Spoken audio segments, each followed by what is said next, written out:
नमस्कार, स्वागत है आप सभी का अमन स्टडी पॉइंट में। इस वीडियो में हम देखेंगे बाल विकास के महत्वपूर्ण 30 प्रश्नों को, और यह बाल विकास का पार्ट 8 है। यहाँ पे इसके पहले हम 7 वीडियो अपने चैनल पर अपलोड कर चुके हैं, जो आप हमारे चैनल पर जाकर देख सकते हैं। तो वीडियो को ज़्यादा से ज़्यादा शेयर कर दीजिए और चलिए शुरू करते हैं अपने पहले प्रश्नों को। यहाँ पे पहले प्रश्न हमारा स्क्रीन पे है। निम्नलिखित में से कौन सा ब्लूम के संशोधित वर्गीकरण में मूल्यांकन के क्षेत्रों को प्रदर्शित करता है? आंकड़ों का उपयोग करते हुए ग्राफ या चार्ट बनाना, समाधान की तार्किक सुसंगतता का परीक्षण करना, आंकड़ों की संगीता का मूल्यांकन करना, वस्तुओं के वर्गीकरण हेतु नई पद्धति तैयार करना। तो यहाँ पे जो राइट आंसर जाएगा ऑप्शन बी के साथ, समाधान की तार्किक सुसंगतता का परीक्षण करना। यानी जो है ब्लूम के द्वारा जो ब्लूम के संशोधित वर्गीकरण में जो है इन्होंने जो है रटने की शिक्षा यानी रटंत शिक्षा को हटाकर उन्होंने जो है शिक्षा में चिंतन के उच्चतम स्तर जैसे अवधारणाओं, प्रक्रिया और सिद्धांतों में विश्लेषण तथा मूल्यांकन को बढ़ावा देने के लिए इसको जो है लाया था। और ये कब लाया गया था? ब्लूम द्वारा 1956 में जो है इसको बनाया गया था। 1956 में, इसको याद रखेंगे। तो राइट आंसर जाएगा ऑप्शन बी के साथ। अगला प्रश्न है, एक बच्चे की कॉपी में लिखने में विपरीत छवियाँ, दर्पण छवि आदि जैसी गलतियाँ मिलती हैं। इस प्रकार का बच्चा लक्षण प्रदर्शित कर रहा है। ऑप्शन है अधिगम में असक्तता, अधिगम में कठिनाई, अधिगम में समस्या के, या फिर अधिगम में असुविधा के। तो जब बच्चे विपरीत छवियाँ, दर्पण छवि आदि जैसी गलतियाँ उनमें अगर ये लक्षण दिखाई देते हैं तो वह जो है अधिगम असक्तता को जो है प्रदर्शित करते हैं। राइट आंसर चला जाएगा ऑप्शन ए के साथ। अगला प्रश्न है, गार्डनर के बहुबुद्धि सिद्धांत के अनुसार वह कारक जो व्यक्ति को आत्मबोध हेतु सर्वाधिक योगदान देगा वह हो सकता है संगीत में, अत्याधुनिक, भाषा विषयक, या फिर अंतःवैयक्तिक। तो जो अंतःवैयक्तिक कारक है वह जो है किसी भी व्यक्ति के आत्मबोध हेतु सर्वाधिक योगदान देगा। राइट आंसर चला जाएगा ऑप्शन डी के साथ। अगला प्रश्न है, वाइगोत्स्की तथा पियाजे के परिप्रेक्ष्यों में एक प्रमुख भिन्नता है। व्यवहारवादी सिद्धांतों की उनकी आलोचना, बच्चों को एक पालन पोषण का परिवेश उपलब्ध कराने की भूमिका, भाषा एवं चिंतन के बारे में दृष्टिकोण, या फिर ज्ञान के सक्रिय निर्माताओं के रूप में बच्चों की संकल्पना। तो वाइगोत्स्की तथा पियाजे के परिप्रेक्ष्य में जो एक प्रमुख भिन्नता है वह है भाषा एवं चिंतन के बारे में जो है उनका दृष्टिकोण। वाइगोत्स्की तथा पियाजे के परिप्रेक्ष्य भाषा एवं चिंतन के बारे में जो है उनके दृष्टिकोणों में जो है एक प्रमुख विभिन्नता थी। वाइगोत्स्की के अनुसार जहाँ पे संज्ञानात्मक विकास सामाजिक सांस्कृतिक परिवेश में घटित होता है वहीं पे जो है उससे प्रभावित भी होता है, जबकि पियाजे के अनुसार संज्ञानात्मक विकास के प्रतिमान सार्वभौमिक स्तर पर जो है प्रदर्शित होते हैं, यानी सामाजिक सांस्कृतिक असमानताओं का जो है प्रभाव नहीं पड़ता है। अगला प्रश्न है, निम्नलिखित में कौन सा वाइगोत्स्की के द्वारा प्रस्तावित विकास तथा अधिगम के बीच संबंध का सर्वश्रेष्ठ रूप में सार प्रस्तुत करता है? विकास से स्वाधीन है, विकास जो है अधिगम से स्वाधीन है, विकास प्रक्रिया अधिगम प्रक्रिया से पीछे रह जाती है, विकास अधिगम का समानार्थक है, या फिर अधिगम एवं विकास समानांतर प्रक्रियाएं हैं। तो वाइगोत्स्की के द्वारा प्रस्तावित विकास तथा अधिगम के बीच संबंध सर्वश्रेष्ठ रूप सार प्रस्तुत करता है, यानी इसमें कौन सा ऑप्शन सही हो जाएगा? राइट आंसर जाएगा ऑप्शन बी के अनुसार, यानी वाइगोत्स्की के अनुसार विकास की प्रक्रिया जो है अधिगम प्रक्रिया से पीछे रह जाती है। तो यहाँ पे राइट आंसर चला जाएगा ऑप्शन बी के साथ। अगला प्रश्न है, अधिगम सिद्धांत के संदर्भ में स्कैफोल्डिंग संकेत करता है? अनुरूपित शिक्षण, पूर्व अधिगम की पुनरावृत्ति, वयस्कों द्वारा अधिगम से अस्थायी सहायता, या फिर छात्रों द्वारा की गई गलतियों के कारणों का पता लगाना। तो जो इसके फोल्डिंग होता है, इस प्रक्रिया में जो है कुछ नया सीखते समय छात्रों को आवश्यक जो है सहायता दी जाती है। तो इसमें जो है वयस्कों द्वारा अधिगम में अस्थायी सहायता, यानी राइट आंसर चला जाएगा ऑप्शन सी के साथ, जो सी में दिया गया है। अगला प्रश्न है, वह कौन सा स्थान है जहाँ किसी बच्चे का बोधात्मक विकास को बेहतर तरीके से परिभाषित किया जा सकता है? सभागृह, घर, खेल का मैदान, या फिर स्कूल व कक्षा। तो स्कूल व कक्षा में जो है राइट आंसर चला जाएगा ऑप्शन नंबर डी के साथ, बच्चे के बोधात्मक विकास को बेहतर तरीके से परिभाषित किया जा सकता है। चलिए देखते हैं अगला प्रश्न को। प्रतिभाशाली विद्यार्थी हैं अभिसारी चिंतक, बहिर्मुखी या फिर बहुत परिश्रमी। तो टॉरेंस के जो मनोवैज्ञानिक है उनके द्वारा कहा गया है कि प्रतिभाशाली शिक्षार्थी वह है जो मानव व्यवहार के किसी भी क्षेत्र में उत्कृष्ट प्रदर्शन करता है।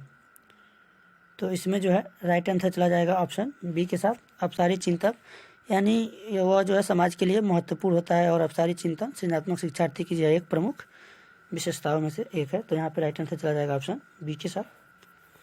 अगला प्रश्न देखेंगे, निम्न में से किस चिंतक ने बाल केंद्रित शिक्षा का समर्थन किया? वी.एफ. स्किनर ने, जॉन ड्यूवी ने, एरिक एरिक्सन ने या फिर चार्ल्स डार्विन ने? तो बाल केंद्रित उपागम यानी बाल केंद्रित जो शिक्षा है बालक की आवश्यकता और उसके हितों पर बल देता है, और यह जो है दिया था जॉन ड्यूवी ने। तो राइट आंसर चला जाएगा ऑप्शन बी के साथ, यानी ड्यूवी ने जो है बाल केंद्रित शिक्षा प्रणाली का जो है समर्थन किया था, और उनका यह मानना था कि बालक जब एक कक्षा में प्रवेश करता है तो उसका मन जो है खाली स्लेट नहीं होता है, यानी वो कुछ न कुछ अपने वातावरण से जो है सीख के आते हैं, अपने परिवार से या समाज से। इसलिए जो है बच्चों को उनके वातावरण की खोज करने के लिए जो है प्रोत्साहित किया जाना चाहिए, यह जो है जॉन ड्यूवी का मानना था। तो यहाँ पर राइट आंसर जाएगा ऑप्शन बी के साथ। सामाजिकरण एक प्रक्रिया है मूल्यों, विश्वासों तथा अपेक्षाओं को अर्जित करने की, घुलने मिलने तथा समायोजन की, एक समाज की संस्कृति की आलोचना करना सीखने की, या फिर मित्रों के साथ सामाजिक बनने की। तो यहाँ पे जो है सामाजिकरण जो प्रक्रिया है मूल्यों, विश्वासों और अपेक्षाओं को अर्जित करने की जो है एक प्रक्रिया है। राइट आंसर चला जाएगा ऑप्शन ए के साथ। अगला प्रश्न है, पियाजे अनुमोदन करते हैं कि पूर्व संख्यात्मक बच्चे याद रखने में असमर्थ होते हैं। निम्नलिखित कारकों में से किसको उन्होंने असमर्थता के लिए जिम्मेदार ठहराया है? परिकल्पित निगमनात्मक तार्किकता की अयोग्यता, व्यक्तिगत कल्पित कथा, विचार की अनुत्क्रमणीयता, या फिर उच्च स्तर की अमूर्त तार्किकता की कमी। तो पियाजे जो अनुमोदित करते हैं पूर्व संख्यात्मक बच्चे याद रखने में असमर्थ होते हैं क्योंकि विचार की अनुत्क्रमणीयता यानी पलट ना सके। तो यहाँ पे राइट आंसर चला जाएगा ऑप्शन सी के साथ। अगला प्रश्न देखते हैं, पियाजे के अनुसार बच्चे निम्न में से किसके द्वारा सीखते हैं? सही प्रकार से ध्यान लगाकर जानकारी को याद करना, समाज के अधिक योग्य सदस्यों के द्वारा उपलब्ध कराए गए सहारे के आधार पर अनुकूलन की प्रक्रियाएं, या फिर उपयुक्त पुरस्कार दिए जाने पर अपने व्यवहार में परिवर्तन करना। तो पियाजे के अनुसार बच्चे जो है अनुकूलन की प्रक्रियाएं जो है इससे जो है सीखते हैं, यानी पियाजे के सिद्धांत के अनुसार बच्चे अनुकूलन से प्रक्रियाओं के द्वारा सीखते हैं। यहाँ पे राइट आंसर चला जाएगा ऑप्शन सी के साथ। अगला प्रश्न है, बुद्धि लब्धांक सामान्यतः डैश डैश रूप से शैक्षणिक निष्पादन से संबंधित होते हैं? पूर्व, उच्च, मध्यम या फिर कम से कम? तो बुद्धि और स्कूल उपलब्धि के बीच में जो कोई निर्धारित सीमा जो है नहीं होता है, तो यह जो है मामूली तौर पर बढ़ या घट जाता है, यानी घट भी सकता है बढ़ भी सकता है। तो यहाँ पे जो राइट आंसर चला जाएगा ऑप्शन सी के साथ, बुद्धि लब्धांक सामान्यतः मध्यम रूप से शैक्षणिक निष्पादन में संबंधित होते हैं। तो यहाँ पर राइट आंसर चला जाएगा ऑप्शन सी के साथ। अगला प्रश्न है, निम्नलिखित में से कौन सा ऐसा वातावरणीय कारक नहीं है जो मानव विकास को प्रभावित करता है? सांस्कृतिक, शिक्षण की गुणवत्ता, शारीरिक ढांचा या फिर पोषण की गुणवत्ता? पूछा गया है कौन सा ऐसा कारक नहीं है जो मानव विकास को प्रभावित करता है। तो जो शारीरिक ढांचा जो है यह मानव के विकास को जो है प्रभावित नहीं करता है। तो यहाँ पर राइट आंसर चला जाएगा ऑप्शन सी के साथ। बाकी ये सब जो यही नहीं है जो उसको प्रभावित करता है, बाकी सब जो है ये है। तो यहाँ पर राइट आंसर चला जाएगा ऑप्शन सी के साथ। अगला प्रश्न है, गतिक कौशल में अधिगम नियोग्यता डैश डैश कहलाती है? डिस्प्रेक्सिया, डिसकैलकुलिया, डिसलेक्सिया या फिर डिसफेजिया? तो गतिक कौशल में जो अधिगम नियोग्यता है वह जो है डिस्प्रेक्सिया कहलाती है, और यह जो है डिस्प्रेक्सिया रोग में एक बच्चे की शारीरिक क्रियाओं जैसे कूदना या वस्तु को पकड़ने की क्रियाएं जो है यहाँ पे प्रभावित होती है, इसको डिस्प्रेक्सिया कहा जाता है। तो राइट आंसर चला जाएगा ऑप्शन ए के साथ। अगला प्रश्न है, आरटीई का अधिकार अधिनियम 2009 के कार्यान्वयन के बाद कक्षाएं आयु के अनुसार अधिक समझाती हैं, आयु के अनुसार अधिक भी समझाती हैं। अप्रभावित हैं क्योंकि आरटीई विद्यालय में कक्षा की औसत आयु पर प्रभाव नहीं डालता या फिर लिंग के अनुसार समझाती है। तो जो आरटीई है, ये आरटीजी यहाँ पे थोड़ा सा मिस्टेक है, आरटीई मिसप्रिंट है यहाँ पे। आरटीई जो 2009 है, इसमें जो है यह आपको बता दें, यह जो शिक्षा का अधिकार अधिनियम आरटीई राइट टू एजुकेशन, यह 4 अगस्त 2009 को जो है 4 अगस्त 2009 को भारत की संसद द्वारा पास किया गया था। और इसमें 6 से 14 वर्ष के जो बच्चे हैं, 6 से 14 साल के जो बच्चे हैं, उनके समूह के बच्चों को जो है मुफ्त में अनिवार्य शिक्षा के कारण इस अधिनियम को कार्यान्वित किया गया था। तो इसमें जो है आयु के अनुसार जो है अधिक समझाती है। ये जो क्या है, ये अधिक से अधिक क्या है, समझाती है, यानी सेम है, बराबर है। यानी यहाँ से जो है शिक्षा की जो आयु के जो अनुसार अधिक समझाती हो गई, यानी यहाँ पे राइट आंसर चला जाएगा ऑप्शन ए के साथ। अगला प्रश्न है, दृश्यमान विकार के साथ एक 5वीं कक्षा के छात्र को कक्षा में सामान्य रूप से व्यवहार करना तथा श्रव्य सीढ़ी के द्वारा सहायता उपलब्ध करना, या फिर कक्षा में विशेष ध्यान दिया जाना, या मानसिक स्तर से नीचे का कार्य करवाना, या फिर अभिभावकों व मित्रों के द्वारा बच्चे के दैनिक कार्यों में सहायता करना। तो यहाँ पे दृश्यमान विकार के एक 5वीं कक्षा के छात्र को पूछा गया है उसके बारे में, इसके यानी उसके साथ कैसा व्यवहार करना चाहिए। तो कक्षा में जो है सामान्य रूप से व्यवहार करना तथा श्रव्य सीढ़ी के द्वारा सहायता उपलब्ध कराना चाहिए। यानी उसे जो अगर देखने में कठिनाई है तो उसे सीढ़ी यानी श्रव्य यानी सुनकर ऑडियो का उसे जो है व्यवस्था करना चाहिए। तो यहाँ पे राइट आंसर चला जाएगा ऑप्शन ए के साथ। अगला प्रश्न है, निम्नलिखित कथनों में से आप किससे सहमत हैं। अधिगम पूर्ण रूप से बाह्य उद्दीपन के द्वारा नियंत्रित होता है। अधिगम तब तक घटित नहीं हो सकता जब तक कि इसका अंकों के रूप में बाह्य रूप से आकलन नहीं कर लिया जाता है। या फिर अधिगम केवल तभी होता है यदि यह व्यवहार में सुस्पष्ट होता है, या फिर अधिगम एक सामाजिक सांस्कृतिक परिवेश में घटित होता है। तो यहाँ पे जो है अधिगम जो है एक सामाजिक सांस्कृतिक परिवेश में जो है घटित होता है। यहाँ पे राइट आंसर चला जाएगा ऑप्शन डी के साथ।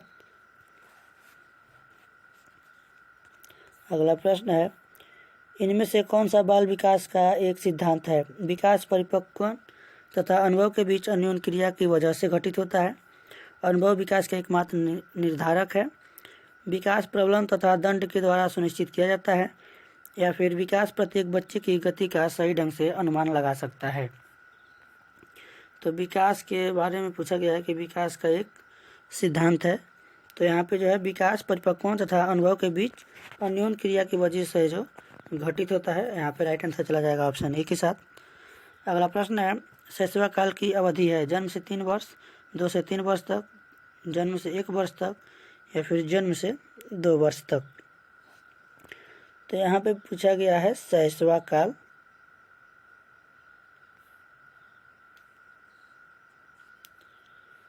तो शैशव काल यहाँ पे तो पूरा दिया नहीं गया। वैसे तो जन्म से 5 साल शैशवावस्था, और उसके बाद 5 से 12 साल बाल्यावस्था, और 12 से 18 वर्ष किशोरावस्था माना गया है। तो यहाँ पे जो राइट आंसर जाएगा ऑप्शन नंबर डी के साथ, यानी जन्म से 2 वर्ष। तो अधिगम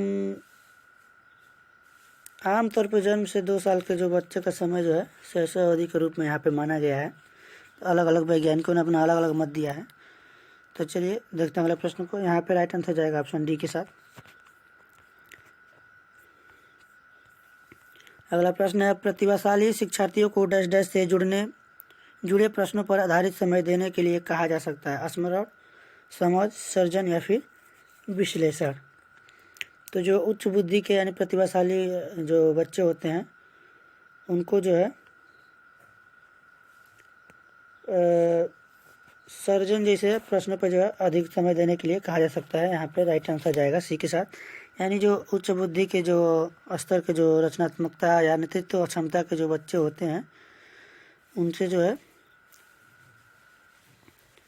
नई चीज़ों का सृजन करने यानी नई चीज़ों की जो है खोज करने के लिए उन्हें समय को थोड़ा समय लगेगा। जिसमें समय ज़्यादा लगेगा तो उसे सर्जन यानी सृजन करने में जो है समय देने के लिए कहा जा सकता है। तो यहाँ पे राइट आंसर चला जाएगा ऑप्शन सी के साथ।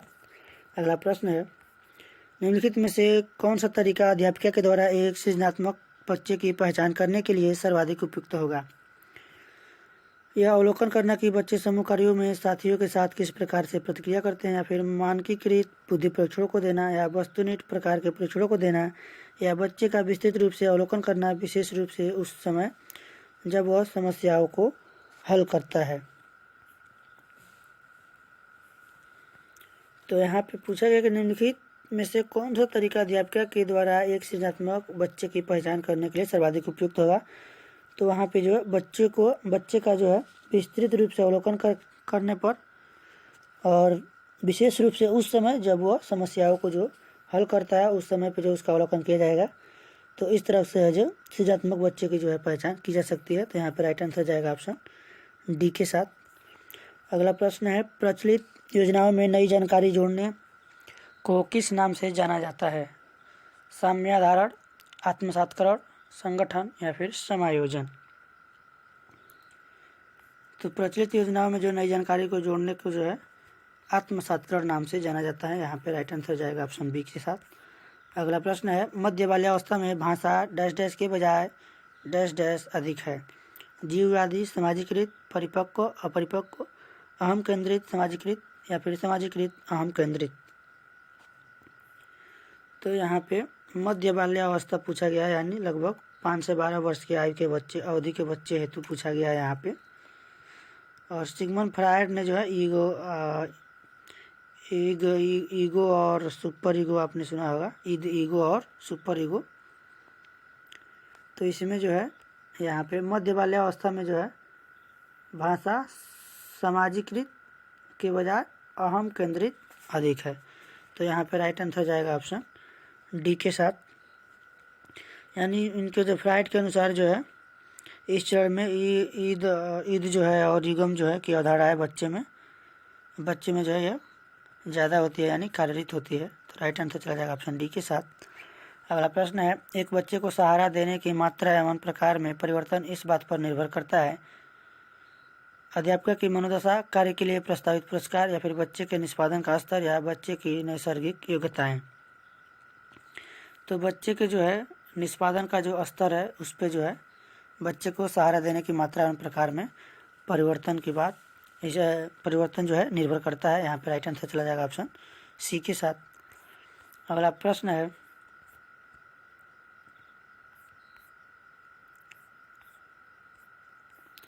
विद्यालय में आप व्यवहार डैश डैश की डैश डैश को प्रदर्शित कर सकता है? अपव्यवहार, शक्ति को अपने पास रखने उत्कंठा या फिर सामाजिक पहचान स्थापित करने आवश्यकता, विद्यालय छोड़ने इच्छा या फिर घनीभूत भावों को व्यक्त करने? तो यहाँ पर राइट आंसर चला जाएगा ऑप्शन डी के साथ, घनीभूत भावों को व्यक्त करने और दबाव को प्रदर्शित कर सकता है। तो यहाँ पे जो है राइट आंसर चला जाएगा डी के साथ। चलिए देखते हैं अगले प्रश्न को। लेव वाइस्कोस्की के अनुसार संज्ञानात्मक विकास का मूल कारण है? संतुलन, सामाजिक अन्योन्य क्रिया, मानसिक प्रारूपों, स्कीमा या का समायोजन या फिर उद्दीपक अनुक्रिया युग्मन? तो लेव वाइस्कोस्की जो है एक मनोवैज्ञानिक थे और उन्होंने जो बच्चों के संज्ञानात्मक विकास के समाज तथा संस्कृति को महत्वपूर्ण माना है। तो उनके अनुसार बच्चों का चिंतन जो है सामाजिक अन्योन्य क्रिया से जो है आधारित होता है। तो यहाँ पे जो है राइट आंसर जाएगा ऑप्शन बी के साथ, सामाजिक अन्योन्य क्रिया। अगला प्रश्न है, इनमें से कौन सी अधिगम अशक्तता वाले बच्चे की एक विशेषता है? 50 से नीचे की बुद्धिलब्धि, अन्य बच्चों को धमकाना तथा आक्रामक कार्यों में लगा रहना, या फिर एक ही प्रकार की गत्यात्मक क्रिया को बार बार दोहराना, या धारा प्रवाह रूप से पढ़ने तथा शब्दों पर पलट कर जाने की कठिनाई? तो धारा प्रवाह पूछा गया। अशक्त कौन सी अधिगम अशक्त वाले बच्चे की एक विशेषता है? तो धारा प्रवाह रूप से जो है पढ़ने तथा शब्द पर पलट कर जाने की कठिनाई जो है अधिगम आवश्यकता वाले बच्चों की एक विशेषता है। तो यहाँ पर राइट आंसर चला जाएगा ऑप्शन डी के साथ। अगला प्रश्न है, डैश डैश के माध्यम से एक बालक कुछ तत्वों को समाजीकरण करता है जिन्हें वह अपने आसपास के वातावरण में देखता है। पहचान, सुझाव, अनुकरण या फिर भाषा। तो पहचान के माध्यम से देखता है, यानी पहचान के माध्यम से एक बालक कुछ तत्वों को समाजीकरण करता है जिन्हें वह अपने आसपास के वातावरण में देखता है, यानी पहचान करके। तो यहाँ पे राइट आंसर चला जाएगा ऑप्शन ए के साथ। और आखिरी प्रश्न है इस वीडियो का, निम्नलिखित में से कौन प्रारंभिक बाल्यावस्था अवधि के दौरान उन भूमिकाओं एवं व्यवहारों के बारे में जानकारी प्रदान करते हैं जो एक समूह में स्वीकार्य हैं? अध्यापक एवं साथी, साथी एवं माता पिता, माता पिता एवं भाई बहन या फिर भाई बहन एवं अध्यापक। तो मानवीय विकास की प्रक्रिया में जो है बालपन की पहली अवस्था 3 से 8 वर्ष के बीच होती है और इस अवस्था में जो है पालक तथा सहपाठी ही बच्चों के लिए ऐसे व्यवहार एवं भूमिका की सूचनाएं उपलब्ध करवाते हैं तो जो कि एक समूह में स्वीकार होती है, यानी कि जो है माता पिता एवं भाई बहन। तो यहाँ पे राइट आंसर चला जाएगा ऑप्शन सी के साथ। इसी के साथ 30 प्रश्न यहाँ पे पूरे हुए। यह वीडियो आप सभी को कैसा लगा कमेंट बॉक्स में ज़रूर बताएं और चैनल पर अगर आप नए हैं तो चैनल को सब्सक्राइब कर लें। आज की वीडियो में बस इतना ही, तब तक के लिए धन्यवाद। जय हिंद।